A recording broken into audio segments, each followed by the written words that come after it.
What's up, internet? My name is Nikki, and today we'll be doing a book versus movie review on Cell by Stephen King. The story opens up with us meeting our main character, Clayton Riddle, who has just landed the biggest job of his life. He is an artist slash writer who creates graphic novels. Straight off the bat, he is happy. He's walking down the streets of Boston and he's kind of celebrating. He has bought something for his wife, he's about to buy something for his kid, and something for himself as well. While he's at this ice cream truck waiting to buy something for himself, something ends up going down, which they call the Pulse. As you can already tell by the name of the story, which is called Cell, the Pulse basically brings on the apocalypse. So anyone who has a cell phone ends up, I don't really want to spoil what they end up being, but they just end up being kind of zombies essentially. But think of it more like World War Z zombies versus the Walking Dead zombies. And so it is up to Clayton and a few other people to survive whatever has happened to the world. Clayton's main mission is to find his wife and son, but mostly his son. So we just follow his adventure thread. Starting off, I love this book. It was a really fast-paced book. I finished it like maybe in a day or so. Of course, Stephen King's chilling atmosphere of it was really good. All I have to say that I did not like was the ending. And the funny thing is, I was talking to my mom about this and she started laughing when I told her about it. And she says, you know what, you've been reading Stephen King books since you could read. And she goes, you say the same thing every single time about his endings. And it is true. He kind of leaves you hanging, or he just gives you one of those endings where you have to kind of assume your own ending, if that makes sense. Not all of his books, but this one did. I enjoyed it. It was really fast paced. It literally threw you into action like in the first chapter, because first you're like, okay, he's gonna build it up, it's gonna be kind of slow. No, it wasn't, because after you found out who Clayton was, the next chapter, chapter 2, he kind of just like, you know what, I'm just gonna throw you in the deep end. And it was really good.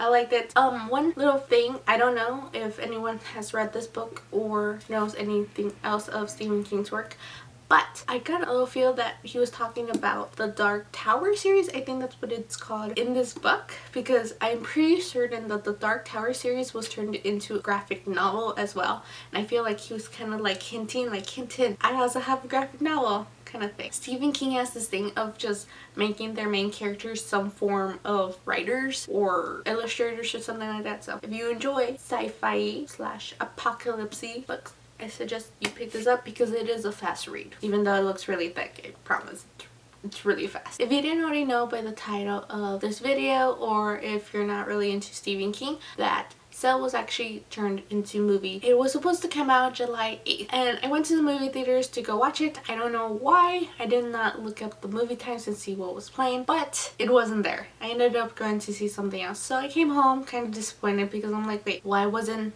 Cell in movie theaters? And looked it up, and it went straight to iTunes or video on demand, or whatever you want to call it. And I was kind of confused, but I rented it anyways, and I kind of understood why it went straight to video on demand. I'm just gonna start off saying this: no Stephen King books or novels or anything like that have actually turned really good on the big screen. Well, most have stayed faithful to his work. Others just plainly did not. And this one, I don't want to say it didn't stay faithful to the book, because it sort of did, because Stephen King actually wrote the screenplay for this, and I think he kind of vamped it up to be more of times now, because back then when this book first came out, Stephen King did not own a cell phone, and now he kind of does. And he wrote the screenplay for Cell, and it has Samuel L. Jackson and John Cusack. It is their second movie that they have worked with Stephen King with. The first one was 1408. If you haven't seen it, that is a really good movie and really good book. And it also has Isabel Florham, I think that's how you pronounce her name. She's the little girl who did The Orphan, and she also did The Hunger Games. And they were a really good cast. But I did not see John Cusack being Clayton Riddle, because in the book, Clayton Riddle is basically this smartass slash just really awkward person. And I really liked how he wrote him in the book, but in the movie I didn't pick that up from him. And then Samuel L. Jackson plays Tom, who is a really interesting character. I really loved him in the book. I really liked how Samuel L. Jackson played him, but I think it could have been better. Overall, for the ending, I read up on the movie, and when Stephen King wrote the script for Cell, he changed a lot of things, but he kept certain things from the book in the movie. For instance, in the book, when Clayton is celebrating getting this gig, he ends up going to go get ice cream.